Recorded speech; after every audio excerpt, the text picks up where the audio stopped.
Hi everybody, Mbula Vinaka. I'm Kesaya from WWF Australia, and I'm so grateful to see so many of you here today. Thank you very much for coming. I'd love to bring us all into this room together. I know we are often rushing, we're coming from a different event, and we've maybe had to walk quite far to arrive. So I'd like to invite everyone to close your eyes, take a deep breath in and out, and think of a place that is really special to you. And today we're going to be looking into the future with the visions of our leaders here. But I'd like you to think about the past and what did that place look like 500 years ago or 1,000 years ago? Who was looking after that place? Who was taking care of the waters and the lands and the skies and air of that place? I'd like to acknowledge the traditional owners of the lands that we are on today, the Tupinamba people and the Pacajás people, and the traditional owners and indigenous peoples of the lands that we are all from, and acknowledge the elders, past, present, and emerging of those places, and all the elders of everyone here today, and especially acknowledge any indigenous peoples who are here today. So I invite you to open your eyes, and thank you so much, everybody, for this. We have an amazing group of leaders here in this room and on this stage. We will all be introducing ourselves, and I'd also like to acknowledge that we have Minister Matthew Nalumisa here from Fiji. Thank you, Honourable Minister, for joining us, as well as the Director General of WWF International, Kirsten Scout. So, as I mentioned, I'm Kesaya, and I'm from Yanrana village in Lakemba Island in Laos, in Fiji. My father attended the Rio Summit as an Indigenous delegate for the Pacific. So I've been seeing that as a bit of a theme in this COP, my father, my grandfather. But I really significantly hope that our children will not be having to continue this fight. So I'll throw to the panelists now, each to introduce themselves. Please go ahead, Takisa. Should be on. Hello? Great. Hello, everyone. Walawani. My name is Takisa Frank. I'm a proud Aboriginal woman and live on Yuin country on the south coast of New South Wales in Australia, and have been closely connected to country and culture for my entire life. Thank you. Hello. Being an indigenous Korean people from Myanmar, I'm very glad and very proud to be here with a panel of Vision 2025. 2050. Valavinariki. My name is Lavinia Naivalu, and I am from the beautiful island of Nadula in Yasawa. And my totem plant is wundi. My totem animal is lizard, and my totem fish is stonefish. And I am a district representative at home in Nadula, and with the traditional governance structure in Fiji, there is 195 traditional districts, and out of the 195 traditional districts, there is only one woman-led district in Fiji, and that is my district, and I am the district representative. I was the first woman in Fiji to be a district representative, and I'm still the only one for 4 years now. Vinak. So, kapukut nitamu kamura ngaunel kebei tamu kolkalai warber nungapa zenat kesnu. Good afternoon, everyone. My name is Kebei Tamo. I'm a proud Kulkalgal man from the central islands of the Torres Strait, Warber Island. And yeah, I'm happy to be here today and Happy to share this space and this panel here with some great leaders and looking forward for the discussions. I'm from Our Islands Are Home, Torres Strait 8 campaign, where we took the government to the United Nations Human Rights Committee. That's all. Eso Bala. We'll actually stay with you and hear your vision now. Please welcome. Go ahead.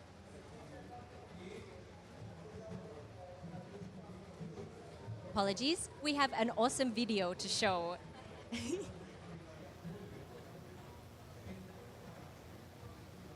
Hey.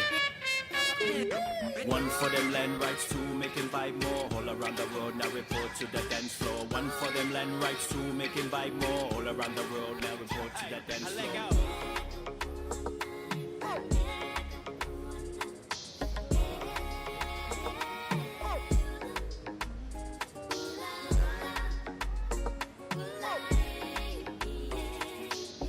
Let's go. Slammed in the resume, ticking off the meter. Straight to the dance floor, Shauka Siva. They realize that we're vibing with indigo. Capitalize, so now we hitting the centerfold. Anecdote, visualize I'm making in panico. Bucket up a let's ride, rap it again and go. Sick, yeah, let's make him wilder. With that poly good shoulder shrug, test my style.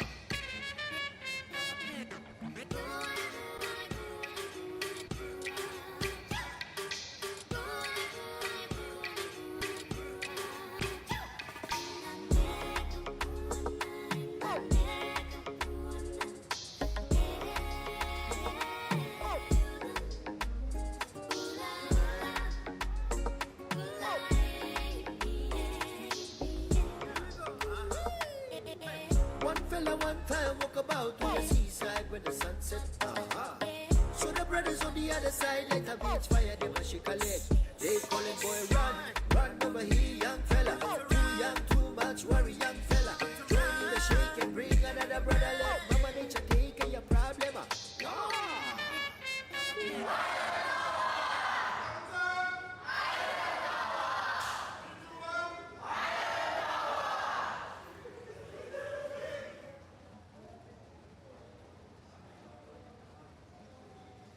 Thank you, Eso. So that video there is from one of our island power camp in the Torres Strait, where we bring together young leaders from all of the islands and look at grassroots initiatives to build them up as being the next leaders to continue the fight for climate justice in the region of the Torres Strait.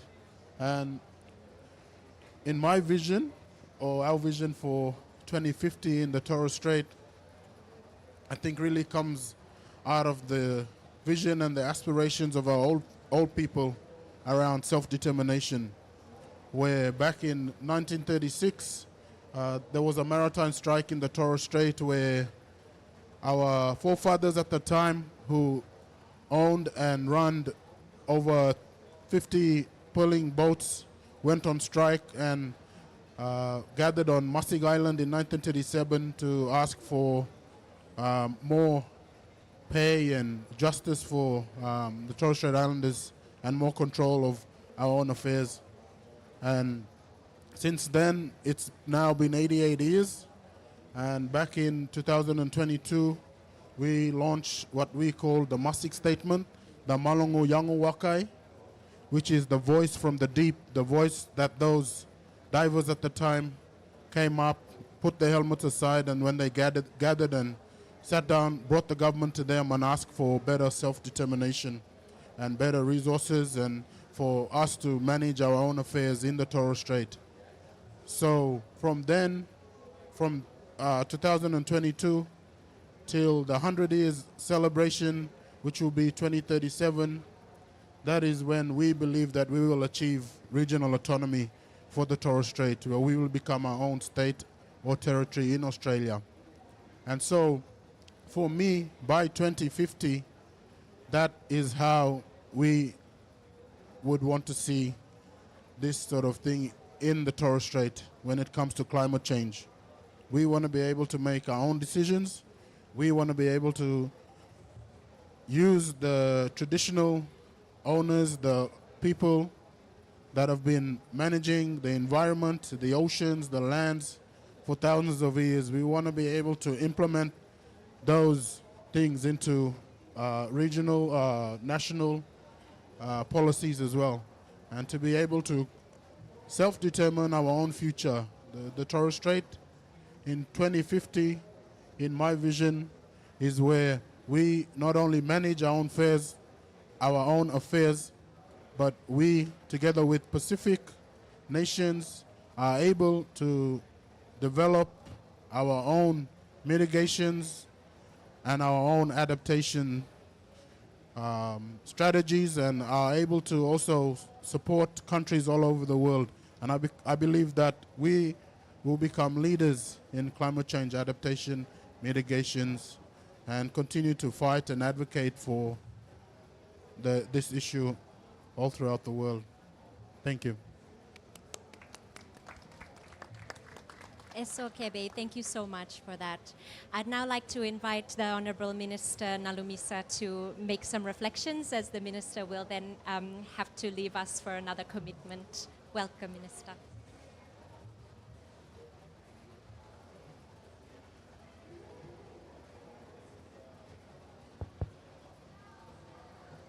Thank you. Good afternoon, everyone. Okay, first, maybe the moderator, the General Secretary, as well as the esteemed panelists that are here with us this afternoon. First, I must thank the WWF for convening this event today. I think it's something that is very important that we have this type of event, because something that touches the reality of the Pacific people. I also want to thank the panelists for coming out, also share some of the realities out there that are also not affecting indigenous communities. It's very important because, for me as a policy maker, it's very important that we also factor some of the traditional ideas that we have in our respective communities, our respective islands, as we move towards a more sustainable future. While when we speak of Fiji's vision for 2050, we are not merely imagining stronger infrastructure, advanced systems. We are envisioning communities that are safer, more empowered, as well able to live with dignity on their land. I think that is something that is very important. And a climate resilient future for Fiji is not one where our communities simply withstand climate change impacts, but one where they are strengthened in place, working with nature, but not against it. So it is a future where adaptation protects and enhances of culture, livelihood, and identity, because for us, resilience is not about physical.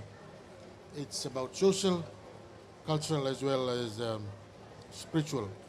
And I think for any indigenous community, in that regards, I think it's very important that we try and also ensure that we take into consideration some of the traditional systems of conserving and preserving nature. I want to share one experience. When I was in Fiji a few months ago, I was invited to a function, and I was asked by one village in Fiji to try and assist them in the protection of the shoreline, because the sea strikes intruding and also eating away some of the species from this particular village. And they have been funding for so many years. And the first idea that was brought forward by this particular community is for government to try and assist them with some nature-based solution. It's not only cheap in terms of economic finance. It's not cheap, but I believe it's a more practical way of coming forward or designing or devising some of the ways which we can protect our communities, especially our communities that are vulnerable, communities that are closer to the shore or to the sea, which are now feeling the impacts of climate change. And I think that sometimes climate solutions fail because we fail to take into account some of the traditional knowledge that indigenous community have. I think that's something that needs to be understood by whoever wants to implement some of the new ways of protecting the communities in advancing climate resilient practices. It's very important that any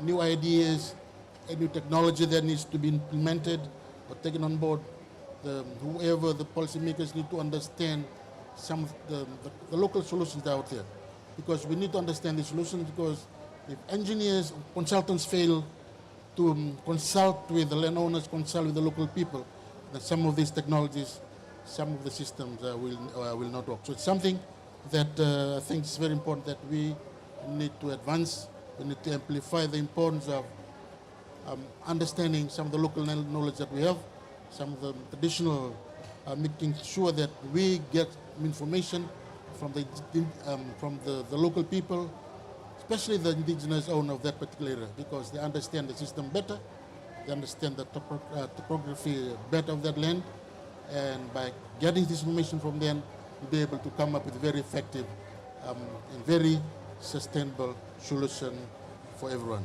Thank you very much. Thank you, Minister. Vinakavalevu, Minister, we're really grateful to have your inputs there, and I think that's such an important point that is just highlighted over and over again about Indigenous knowledge and Indigenous leadership being the most effective way of doing things, and then bringing nature or the non-human elements of nature into our solutions has to be part of it. Thank you so much. I'm excited to now invite Lavenia, a fellow Fijian, to share her vision. Vinaka, ladies and gentlemen, I have already introduced myself, and today I will wish to share with you a few letters that was written by a few students from my home, and this is basically their vision towards 2050. Dolavina, Co-President, my name is Robin Ofatale, and I am from Tavewa Island in Yasawa. I am 13 years old, and I am schooling at Ratumeli Memorial School. So as you meet at COP30, I wanted to let you know that by 2050, I will be 38 years old. By 2050, I would still wish to enjoy clean drinking water with my loved ones. And I hope you make the right decisions at COP30. Vinanduriki, Robin Ofatale from Tavewa Island in Nadula, Fiji.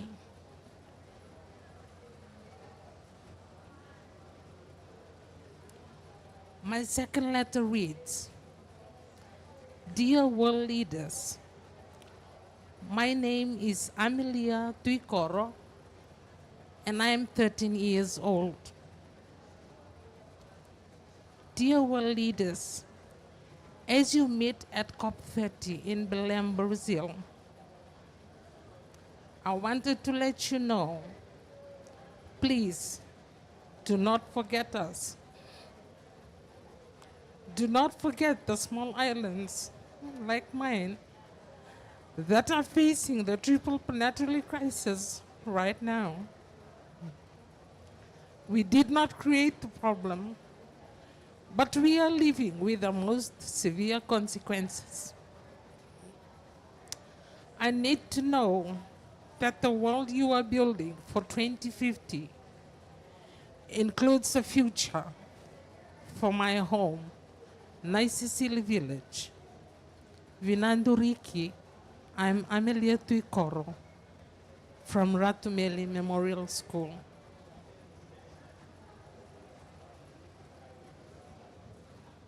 Bula Vinaka, world leaders, my name is Veni Nangolivono, and I am from Naisisili Village in Nadula, in Yasawa, and I am currently schooling at Vuaki primary school.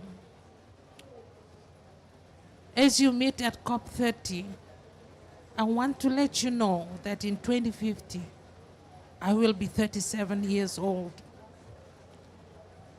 And when I'm 37 years old, I would like to catch enough fish in the sea around Nadula Island to feed my family and sell for money to pay for my children's school fees. My best of hope that you make the right decisions at COP30. Vinakabakalevu veninangolivono. My last letter reads, to our world leaders, my name is Tulia Valewanga, and I am from Nadula village in Nadula Yasawa, and I am currently attending Ratumeli Memorial School. As you meet at COP30, I want to let you know that in 2050, I will be 39 years old. And at 39 years old, I do not want my families to experience severe cyclone and prolonged drought. And I am praying that you make the right decision at COP30. Vinanduriki, Tulia Valewanga, Nadula Yasawa. Thank you very much.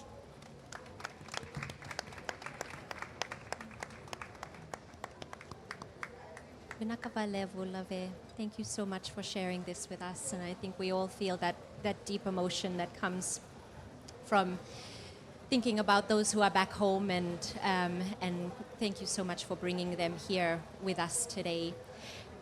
We have another video now to show some more perspectives from around the Pacific as well.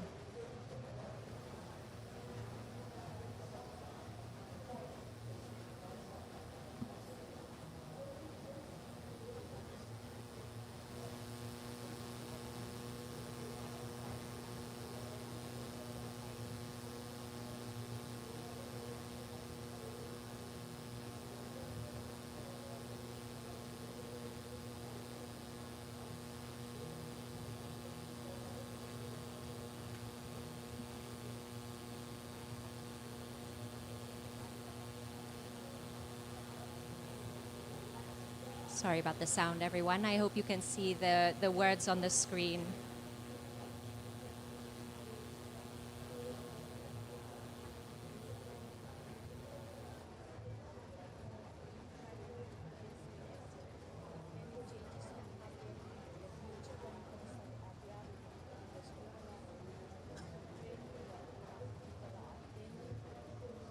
Perhaps after this story, we may finish the video after, yeah, thank you, after Auntie Nerolyn.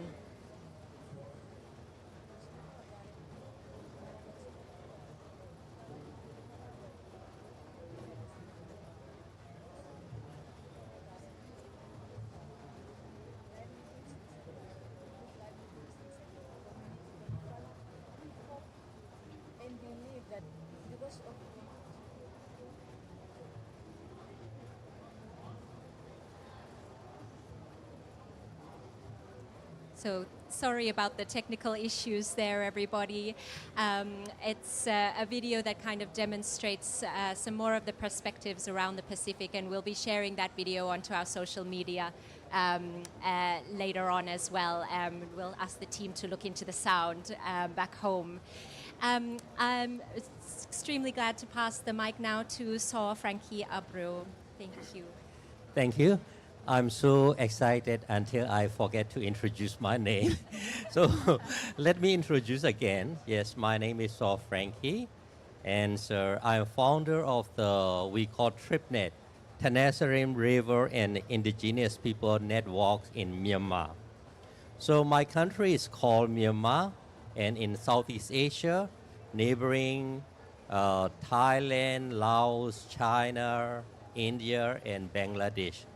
And we are between superpower China and India. So imagine like our situation, like a sandwich, maybe, regarding the natural resources. So, like my country is rich in biodiversity and diverse languages, literature, culture, and traditional practices. The country is rich in natural resources, but it is underdeveloped for many decades. The country is backward due to ongoing war since 1949. So imagine 76 years, we are living under the ongoing war. According to the statistic from the Myanmar government, there are 135 ethnic groups under 8 major races. These indigenous peoples are managing their ancestral land in sustainable way for their own consumption. They possess a lot of knowledge, wisdom, and practices, which is transferred generation by generation. And furthermore, they have their own governance system, such as territorial, landscape management, the sustainable use of forest resources, and also judicial system. Nowadays, we are facing like several kinds of natural disasters. Our ancestors also has this kind of experience too. However, they can cope with the natural disaster by mitigating the impact through their indigenous knowledge and wisdom. For example, by looking at to the fig trees, they can predict when the rains will come. So it does mean they can prepare and make a plan for like a less mitigation. And then by looking at to the bamboo trees, if they are flourishing, this is a sign of more rains will increase in this year. And also, by looking at to the red ant making their nest, if they're making the nest like close to the ground, it means there's maybe a storm, heavy storm. So, what I would like to say is indigenous people resilience mean understanding the nature, predicting the natural phenomenon, and adapt itself within the situations. Then I would like to come back to another scenario. The life of indigenous people in Myanmar is increasingly jeopardized by conflict, political systems, and wrong policy without consulting the people. The worst time is started in 2021 after the country was under military coup. According to the UN status, at least more than 5,000 civilians have been killed, 1,800 people are died while in detention, and 27,000 people are arrested between 2021 to until now. And then like 3,000 airstrikes by the gender targeted to displaced people, schools, hospitals, churches, temples, and mosques. So related to the natural disaster, we experienced Cyclone Nargis in 2008, and then Cyclone Mocha in 2023, Sagaing earthquake in 2025 are the worst. And several hundred thousand people both die and injure. But the regime slow respond to the disaster, and many become vulnerable. But under this situation, myself and my organization, TripNet, we try to work with the indigenous communities by empowering indigenous people to conserve their land and to implement the what we call indigenous communities conserved area, and also related to the food security by saving the genetic resources. So I would like to come back to your the title of the vision of 2025. So in my country context, I would like to explain two scenarios. One is in 2025, under democratic government, or until 2025 under the dictatorship. So under the democratic government, I would like to say my vision is indigenous peoples, ICCA are recognized, and the rights of indigenous people are protected legally and officially. And the recovery of biodiversity, and also the adaptation towards climate change solutions, food security increase, sustainable forest management also now will be increased. But there's another scenario under the dictatorship. Natural resources will be increasingly extracted by for war, proxy war, battle, between the superpower, and people, especially indigenous people, become incapable and difficult to survive. And more war refugees and climate refugees will appear. Yes, let's stop here, and I will make my final words later. Thank you. Thank you so much. It's really amazing to have you bring this perspective, because to have war for this long is just very. It stops everything, except your work continues, and your resilience within that is amazing. And we just can hope for a future where that continues under peace. Thank you so much. Takisa, we'd love to hear your vision. There we go. I would first like to start by acknowledging the traditional owners of the land that we're meeting today. I would also like to acknowledge the traditional owners of where I live on Yuin country. My elders have protected and cared for country since the first sunrise, and they continue to do so today. And would like to acknowledge all First Nations people across the globe who are continuing to care for community, lands, waterways, and skies.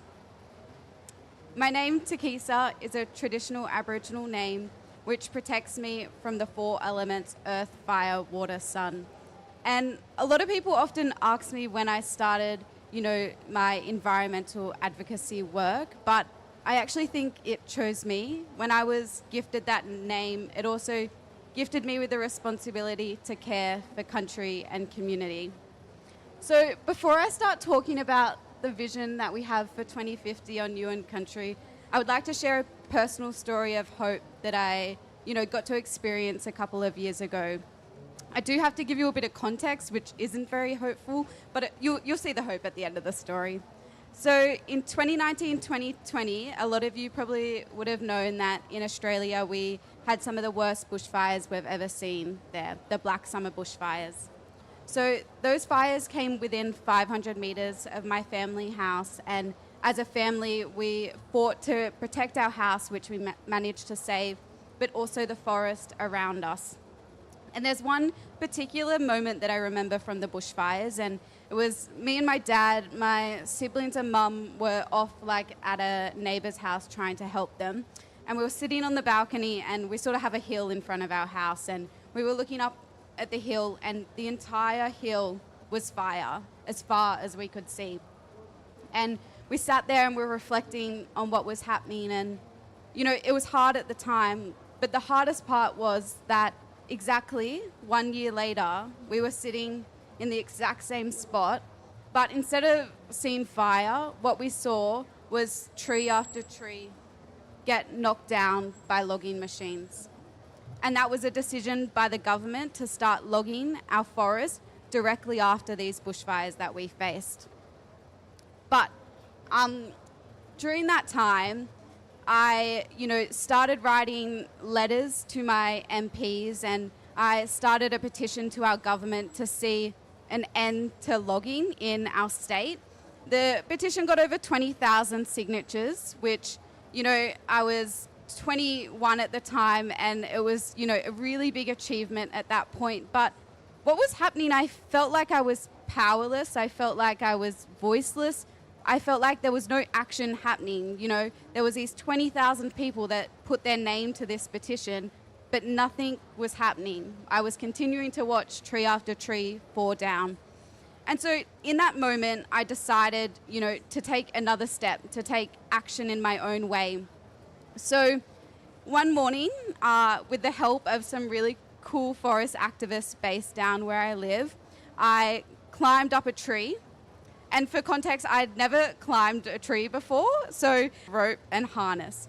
But what I did is I went into where they were logging the forest, which, was so close to my family property and home. And so I climbed up this tree and was connected to the logging machine so they couldn't log that day. And so I was sitting in the tree and, I was quite lonely up there. There was lots of people on the ground, but it was windy and I couldn't hear them. And I just finished an interview from the tree with my local radio station. And I was sitting there, and then the next minute I sort of opened my eyes and there was a large goanna. So for anyone that doesn't know what a goanna is, or a girawa in Durga language, the language of where I live, it's sort of like a really large lizard. And so this girawa was 7 foot. So it was quite a large girawa. But the thing to know is that the girawa is the local totem of the Marurang people of where I live. So it was the local totem of the area that I was trying to save, that I was trying to protect. And, at the start, I was just really stressed because not only was it on the tree, but it was on my ropes. So I was stuck in this tree, had only learned how to climb the day before. And then I looked down and I'm sort of hey, there's a goanna up here. And everyone started whispering to each other. And there was no talking up to me. And I was oh, so this doesn't feel very safe at the time. And, so they were just let it be and hopefully it will go back down the tree. But instead what it did, it climbed up the tree and sat on a branch directly above me. And it sat on that branch for 6 hours that day during most of my time in the tree. And, it really felt like it was there to also support the action, to support the need to protect our forests and our environment. And, most important, the land that holds our culture. And then, eventually it did actually jump on my tree sit. And at that point I had to be please go away. And it did eventually go away. But I think that story really shows us the importance that we're actually walking together with nature. We aren't separate from nature, but we are nature. And to have climate justice, we have to include the voices of the forest, the voices of Indigenous people, and, our animals that don't have a voice themselves. And so now I get to share our community's vision for 2050. And I'm so honoured to be able to share this artwork that was created for this event today. This artwork was created by Hope Gardner, a Wiradjuri woman that lives on Yuin country near me. And this artwork was created with collaboration between our elders, our knowledge holders, our academics, and our young people. And, I think Hope being the artist is quite telling because this artwork is all about sharing hope for our future and, seeing a vision that we're proud of in 2050. So now I'm going to sort of go through the elements of this artwork because there is quite lots of little bits and pieces that are going on. So I think the overall theme of this artwork that in 2050, what we want to see is country that is alive, that is connected, and that is guided by the strengths of generations. So we have a lot of dot work in this artwork, and what the dot work reflects is the layers of memories and histories that our country holds. Australia actually has a pretty short history in terms of colonisation, but we have over 70,000 years of Indigenous culture and of caring and looking after the land. And we've been doing that since the first sunrise. And I really want to pay respect to my elders who have been doing that work for so long. And without their wisdom and guidance, I wouldn't actually be able to be here talking proudly about culture and country because they've protected it for so long before me. Then we have this mountain piece here. And in Darugha language, that's called Ditthul. And so that is a women's mountain on the country we live. And when you stand like anywhere around the town or you're driving through the town, you always see it in the background. You'll be driving just like down near the beach and it's in the background. It's always present and always reminds us the importance of women's role in climate justice and climate action. And then we have this river that's going through the artwork. And that river in Darugha language is Bundu, also known as Clyde River. And that's a really important part of our, livelihood because we fish through that river and it provides us with water and resources and goes through the entire country that we live on. So it goes from the top of Yuin country all the way down, which sort of would take about 2 hours to drive if you were going to drive the area. So a really long river, and is actually one of the cleanest rivers in our state as well. Okay. And then we have the sun up in the corner. And the sun reminds us of learning and education, because without the sharing of knowledge and education, we don't know how to act on climate change. We don't know how to care for country if we don't include the voices that have been doing it for generations before us. But also empowering the next generation to take that knowledge and to continue caring for country is really important as well. And then you'll notice that there's sort of like the whole piece of artwork is interwoven. And that's to remind us that, people, land, and culture are linked. And in order to have one of them, you have to have all of them. So in order for us to be able to practice our culture, to learn and educate the next generation, we have to have our environment and we have to have it intact. As, a kid, I spent a lot of time on country with my elders and on sacred sites, learning about different cultural protocols and, the ways that they've been caring for country. But unless we look after those places, we won't be able to teach the next generation the way that we got to, learn growing up. And that brings me to the center, the circle of the artwork. And so that is a meeting place for both elders and young people. And you can see that it's a meeting place by the little U shapes with both women and men around the circle. And why is that in the center? It's because people are at the center of climate change.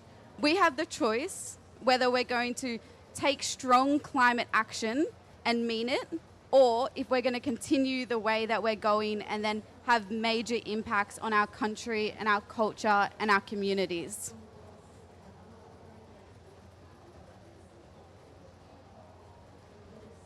So to finish up, the importance of the intergenerational knowledge sharing and education and connecting with our elders is so fundamental.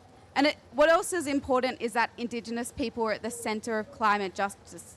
Not just where I live on Yuin country, not just across Australia and the Torres Strait Islanders, but across the globe. Indigenous people must not only be, speaking on panels like this, but we must be at the table making the decisions, negotiating on how we're going to get climate justice and social justice. Because, as everyone here would know, we cannot have social justice without climate justice. And the same, we cannot have climate justice without social justice. The last thing I actually wanted to mention is and acknowledge was WWF. So, in order for me to be here today, I was funded with the resources and funding by WWF to get here. And I really want to acknowledge, the NGOs that are putting the work on the ground to ensure that First Nations and Indigenous peoples across the globe can be in places like today. Without that support, I wouldn't be able to share my story and the impacts of climate change on the ground faced by, my entire community. So whilst I'm here as an individual, I come here with the wisdom, and the vision that I have for our entire community, and most important for our country and environment, for Ditthul, and our sun, waterways, lands, and skies. And I would like to thank all Indigenous people who have been standing up for climate and social justice for so many generations, and I really applaud all of your work. So thank you.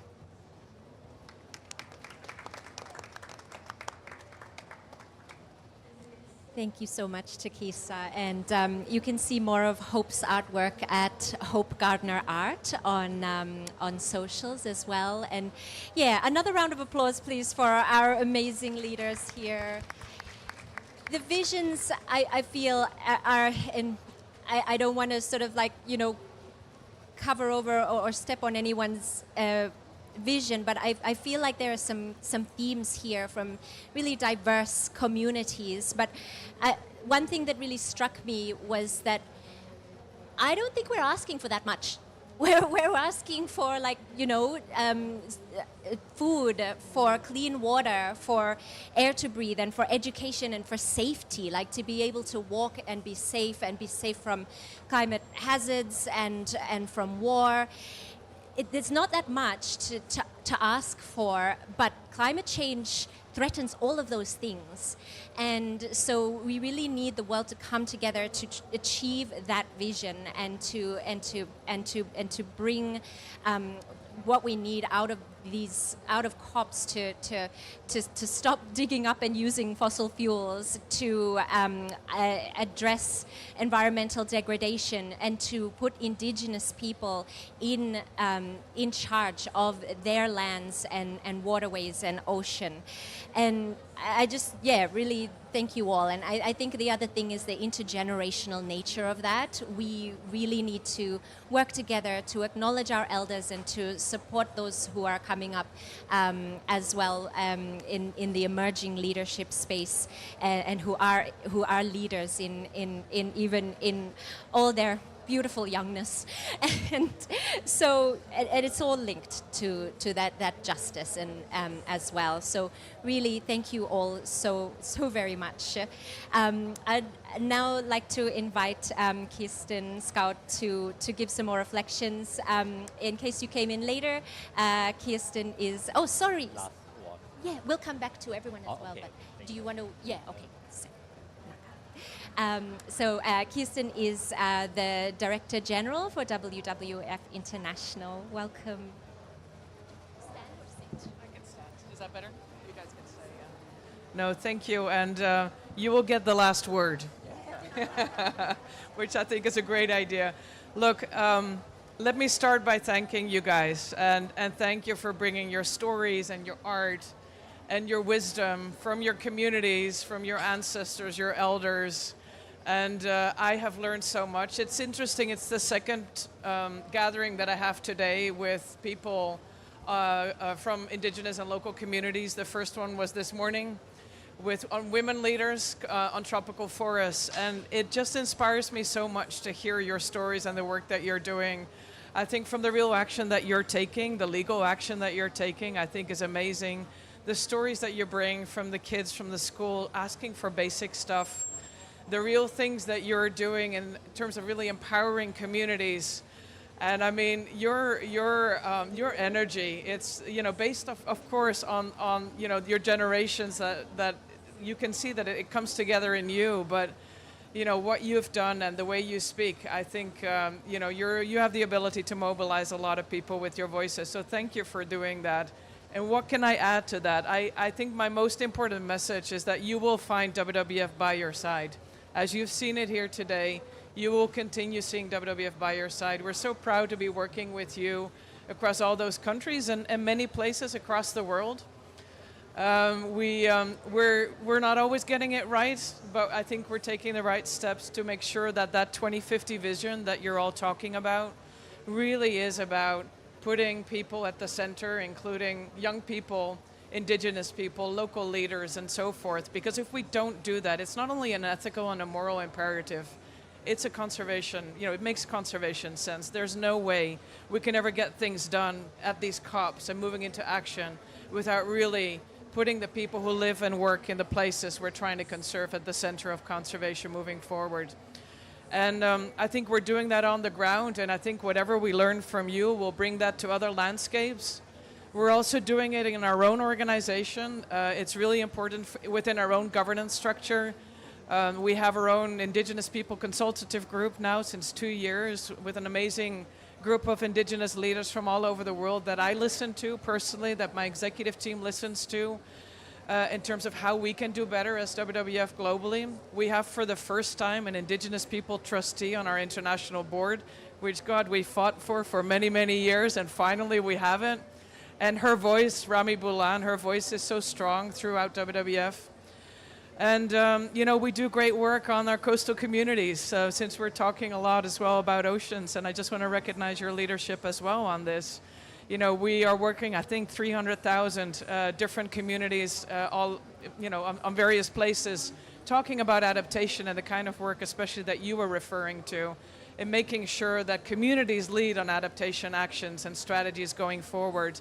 And I think a new report just came out that also speaks to adaptation, especially focusing on policies and making sure that when we're talking about climate adaptation policy, it's about talking about equity and giving rights to local communities and Indigenous people in adaptation work.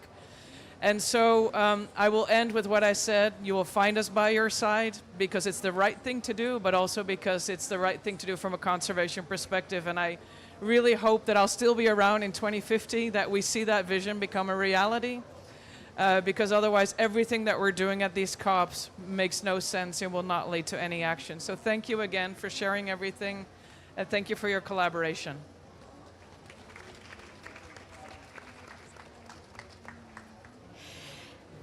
Thank you. That was a really wonderful reflection, and as a WWF staff member, I'm really glad to hear that resounding message that we're in this together, and that underpins sort of how we've come to be here together as well, which I really appreciate. So we do have some time for I think some final reflections, and Balakebe, please welcome. Thank you for those very kind words. We, the Torres Strait, are also very appreciative of WWF support in getting me here, and also looking forward to continue the relationship with you guys as well. But I just wanted to finish around, why we do this work that we do, why we sacrifice our time away from family, from community. In the Torres Strait, we have this word that we call kupai, which is it's the language for the umbilical cord, and it's also a language that means birthright. Kupai is the word. So when you are born as a Torres Strait Islander, you have a rights, you have a responsibility and an obligation to your people, to your land, your sea, and you have a responsibility and an obligation to look after it. And I wanted to finish up here by a quote from my late grandfather, where in language he would say, "Ina lag nitamunya dainga mamu ya waikaru." This is your land, look after it. And about the sea, he would say, "Ina malu nitamunya dainga mamu ya waikaru." This is your sea, this is your ocean. It is your responsibility and obligation to look after it. Thank you. Thank you so much. To be creative, we might come back down this side and move this way, and then Tara, you can have the very final word as well. Over the past few days, I've been reflecting on the chance of being, on the global stage when it comes to climate change. And if I was to tell my younger self that this is where I would be, I would, never believe it, because all I do is care for the environment, but I don't, do it to be able to speak at these events. I do it because country is in our heart, it's in our soul, and, we must protect it in order to protect our culture.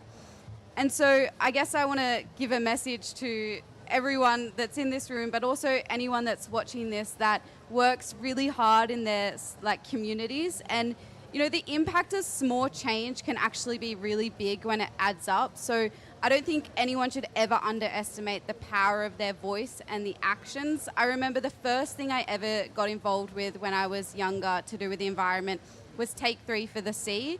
And that whole project is about just picking up 3 pieces of the rubbish when you go to a beach or a waterway. And at the time, it's like, well, it's only 3 pieces of rubbish. But if every single person picked up 3 pieces of rubbish every time they went to a waterway or every time they went to a beach, we would collectively be able to really create so much change. And so to finish off, just never underestimate the power that you have in your voice and in your actions and in your own individual communities. And especially to any young people that are in the audience or watching, because we are the next generation of leaders. We will all be sitting in this room in 10, 20 years' time, making the decisions on how we're going to have global climate action and justice.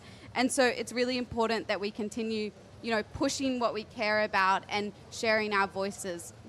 Thank you. Thank you so much. Lavenia. Vinaka, ladies and gentlemen, the final remarks from me today would be my personal acknowledgement to WWF Pacific and WWF International.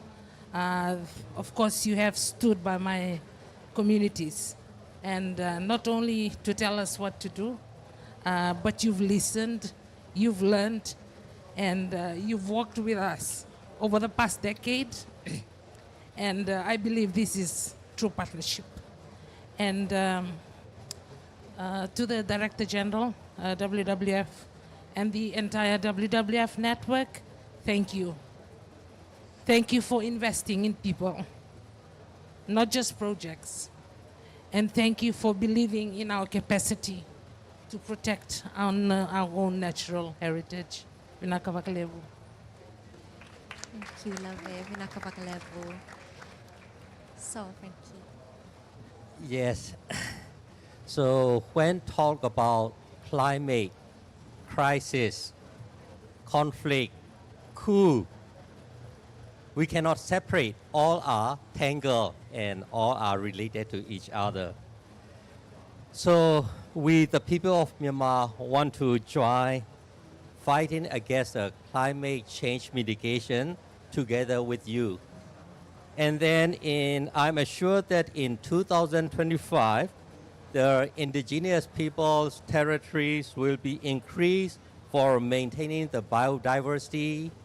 And also in 2025, the local government authorities are working together with the IPLC for climate change mitigation and adaptation, and all these will be emerged by the participation of indigenous people and local communities. That is what we call localization.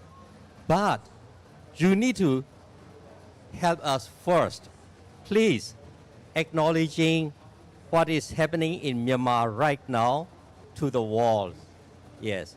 So let's save the world together, because right now, our indigenous territory in Myanmar becomes a killing ground for power and for resources, those who are hungry. Thank you. Thank you so much, everybody. With that, I just want to say thank you very much for everyone who has joined us, who is watching, and thank you again to our amazing speakers here. Vakalevu. Thank you. Thank you. We have different story, different suffering, but all are together. No? Thank you.